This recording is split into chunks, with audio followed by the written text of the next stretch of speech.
A new study shows for the first time in more than 50 years, the numbers of immigrants in America is going down. The Pew Research Center looked at data from the Census Bureau and found that in January of this year, 53.3 million immigrants lived in the United States. In June, that number dropped to 51.9 million. The study also found that in June, 15.4% of all U.S. residents were immigrants, down from a historic high of 15.8%, and that 19% of the U.S. labor force were immigrants, down from 20% in January.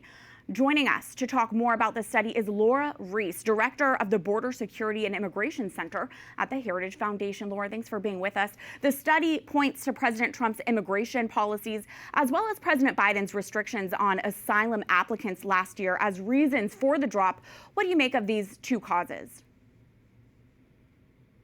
Well, it's a long time in coming. These numbers have been rapidly rising for 6 decades, both legal immigration and illegal immigration. And so it's time for this bubble to burst.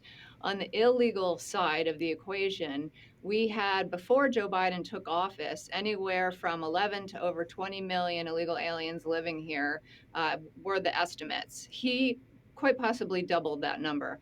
On the legal side of the equation, the numbers have been rising rapidly because of chain migration, laws that passed in 1965, a lot of fraud, particularly in asylum applications, as well as abuse of other lawful programs.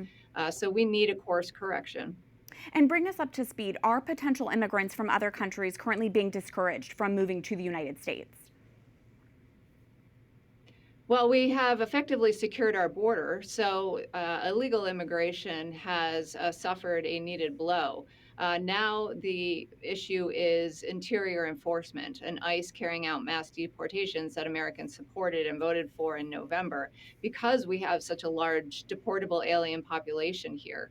And so people around the world are seeing they're not going to risk coming illegally, risk their life savings if they know that they can't get in or will soon be deported if they were able to get in.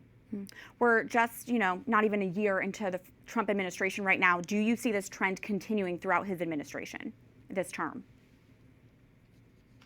I do, yes. Now that Congress has passed significant resource increases for ICE, the deportations, both by the government, but also self-deportations, will increase. As long as deportable aliens see a risk that they may be deported by ICE, I think more will choose to self-deport on their own terms, and then they would be able to possibly come back lawfully at a future time. And this study shows this is the first decline since the 1960s. So policies aside, was the trend just bound to reverse at some point, given the historic high recently? Well, it depends on the policies. I mean, if Kamala Harris had won, the open border policies would have continued and the number would have continued to rise.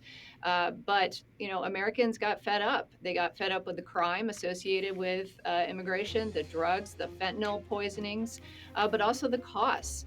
Not just in lives, but also fiscal costs for shelter and housing and hospitalization, et cetera, et cetera. We were on an unsustainable trajectory. Lora Ries, thank you for your time. Thank you.